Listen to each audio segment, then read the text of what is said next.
টাকা দিয়ে কোনো ক্ষমতা কিনতে পাওয়া যাবে না। ওরা চেয়েছে ভোটের অধিকারের জন্য কেউ রাস্তায় এসে বুকের তাজা রক্ত ঢেলে দিতে হবে না। আপনাদের কাছে একদিন ক্ষমতা থাকে, আপনারা যদি একদিন ক্ষমতার অপব্যবহার করেন তাহলে পরবর্তী 5টা বছর যদি আপনাদেরকে নেতা নির্যাতন করে আপনাদের বলার কোনো ভাষা থাকবে না। প্রিয় ইউসুফপুরবাসী, আপনাদের কাছে অনুরোধ করব, ক্ষমতা দায়িত্ব এগুলো হচ্ছে আমানত, আপনারা আমানতের বল খেলাপ করেন না। আপনাদের কাছে একদিন ক্ষমতা থাকে, আপনারা যদি একদিন ক্ষমতার অপব্যবহার করেন তাহলে পরবর্তী 5টা বছর যদি আপনাদেরকে নেতা নির্যাতন করে আপনাদের বলার কোনো ভাষা থাকবে না। সেজন্য যেদিন আপনারা ক্ষমতাবান হবেন, একদিনের জন্য হচ্ছে জনগণ ক্ষমতাবান, সেই একদিন যেন আমরা যথাযথভাবে ব্যবহার করতে পারি। বাংলাদেশের ফ্যাসিবাদ বিরোধী রাজনৈতিক দলগুলোর কাছে উদাত্ত আহ্বান জানাবো। ভাবে বলছেন ফেব্রুয়ারির মধ্যে নির্বাচন চান, ঠিক সেভাবে আপনারা বলেন আপনারা ফেব্রুয়ারির মধ্যে বিচার এবং সংস্কার চান, আমরা আপনাদের সাথে থাকবো। পর্যন্ত রাষ্ট্রের প্রতিষ্ঠানগুলো সংস্কার হয় নাই। হাসিনা মিডিয়া মুক্ত এখনো পর্যন্ত মিডিয়া হয় নাই। মিডিয়ার মধ্যে এখনো পর্যন্ত ফ্যাসিবাদের দোসররা লুকিয়ে রয়েছে। এই অন্তর্বর্তীকালীন সরকারকে আমরা বলতে চাই,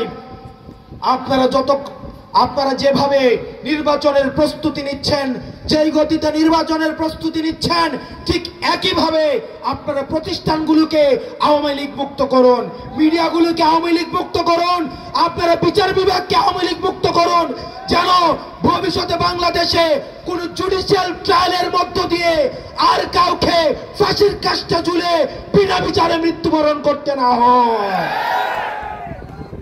প্রিয় ইউসুফপুরবাসী, আমি আপনাদের সন্তান। আপনাদের মধ্যে কেউ হয়তো বিএনপি করতে পারেন, কেউ হয়তো অন্য কোনো রাজনৈতিক দল করতে পারেন। যারা বিএনপি করে আমি হয়তো তাদের ভাতিজা, আমি কারো ভাই, আমি কারো নাতি। আবার কেউ যদি এনসিপি করে আমি তাদের ভাতিজা, আমি তাদের ভাই, আমি সবার এখানের সন্তান। আমি প্রত্যাশা করব আমার এই মাটিতে দল মত এবং পথের ঊর্ধ্বে উঠে আমি আপনাদের সন্তান হিসাবে আপনারা আমাকে সমর্থন দিবেন। আমি দেবিদ্বারের এনসিপির সভাপতি হিসাবে, প্রধান তত্ত্বাবধায়ক হিসেবে আমি আমার শিক্ষককে নির্বাচিত করেছি।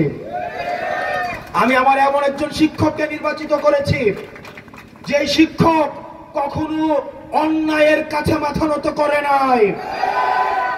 আমি আমার শিক্ষককে নির্বাচিত করেছি যাতে করে আমি একটা অন্যায় করতে যদি যাই তখন আমার এই শিক্ষক আমাকে শাসন করতে পারে।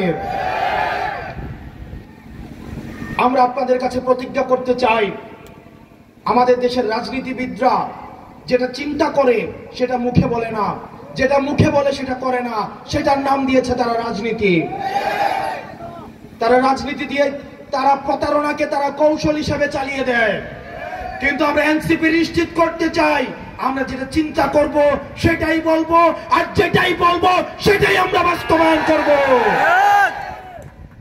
প্রিয় ইউসুফপুরবাসী, আমি আজকে দেবিদ্বার থেকে আসার পথে বিভিন্ন জায়গায় দেখলাম অনেকেই রাতের অন্ধকারে আমার পোস্টার ছিঁড়েছে, অনেকেই দেখলাম আমার পোস্টার টেনে টেনে ছিঁড়ে ফেলেছেন। যারা আমার পোস্টার ছিঁড়ে ফেলেছেন তারাও আমার ভাই, তারাও এই গ্রামের মানুষ, তারা আমার পাশের গ্রামের মানুষ। আপনাদের উদ্দেশ্যে বলছি, সম্মান নেতৃত্ব আল্লাহর পক্ষ থেকে আসে। আল্লাহ যাকে সম্মান দেন, আল্লাহ যাকে উপরে উঠায়, আপনারা পোস্টার ছিঁড়ে তাকে নামাইতে পারবেন না।